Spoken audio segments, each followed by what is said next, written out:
Captain John Smith को बचाने वाली पोकाहॉन्ट्स की कहानी अमेरिकी इतिहास की सबसे प्रसिद्ध और व्यापक रूप से बताई गई कहानियों में से एक है। इसे साहित्य, फिल्म और लोकप्रिय संस्कृति में रोमांटिक रूप दिया गया है। लेकिन क्या यह सच है? इस वीडियो में हम पोकाहॉन्ट्स और जॉन स्मिथ की नाटकीय मुठभेड़ के पीछे के मिथक का पता लगाएंगे और किंवदंती के पीछे की सच्चाई को उजागर करेंगे। कहानी का सबसे प्रसिद्ध संस्करण खुद कैप्टन जॉन स्मिथ से आता है। 1608 में पोहाटन के कबीले द्वारा पकड़े जाने के बाद स्मिथ ने दावा किया कि उसे मार दिया जाने वाला था। उनके विवरण के अनुसार पोकाहॉन्ट्स ने उनकी जान बचाने के लिए हस्तक्षेप किया, अपना सिर उनके सिर पर रख दिया और अपने पिता पोहाटन से उन्हें छोड़ देने की विनती की।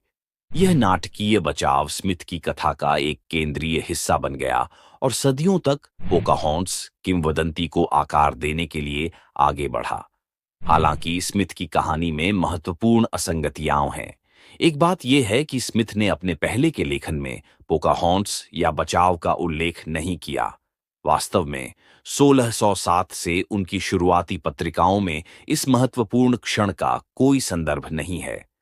कथित घटना के 16 साल बाद 1624 तक स्मिथ ने पोकाहॉन्ट्स द्वारा उन्हें बचाए जाने के बारे में नहीं लिखा। इतिहासकारों और विद्वानों ने स्मिथ के दावे की सच्चाई पर संदेह जताया है। कुछ लोग सुझाव देते हैं कि यह घटना जीवन या मृत्यु बचाव के बजाय एक औपचारिक अभ्यास हो सकती है।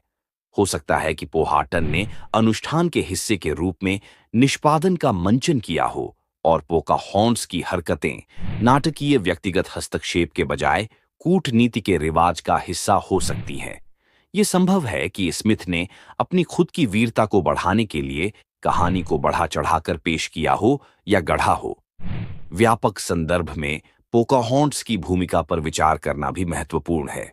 उस समय पोकाहॉन्ट्स की उम्र सिर्फ 11 या 12 साल थी और स्मिथ के साथ उसकी बातचीत संभवतः किसी व्यक्तिगत बंधन से ज्यादा पॉवर्टन संघ और अंग्रेज की बसने वालों के बीच जटिल कूटनीति से जुड़ी थी। इस समय पोकाहॉन्ट्स अपने लोगों के तौर तरीके सीख रही होगी, न कि किसी विदेशी की कहानी में नायिका की भूमिका निभा रही होगी।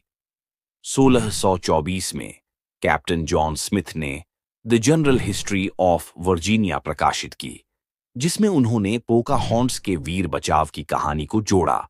तब तक स्मिथ एक लोकप्रिय व्यक्ति और शुरुआती औपनिवेशिक सफलता का प्रतीक बन चुके थे। पोकाहॉन्ट्स द्वारा उन्हें बचाने की कहानी उन वीर कहानियों से अच्छी तरह से मेल खाती है जो वह नई दुनिया के बारे में बताना चाहते थे। लेकिन इस समय तक पोकाहॉन्ट्स इंग्लैंड में रह रही थी। उसने तंबाकू उत्पादक जॉन रॉल्फ से विवाह कर लिया था और यह कहानी ऐतिहासिक घटनाओं के सटीक वर्णन की तुलना में औपनिवेशिक पौराणिक कथाओं के एक अंश के रूप में अधिक उपयोगी थी।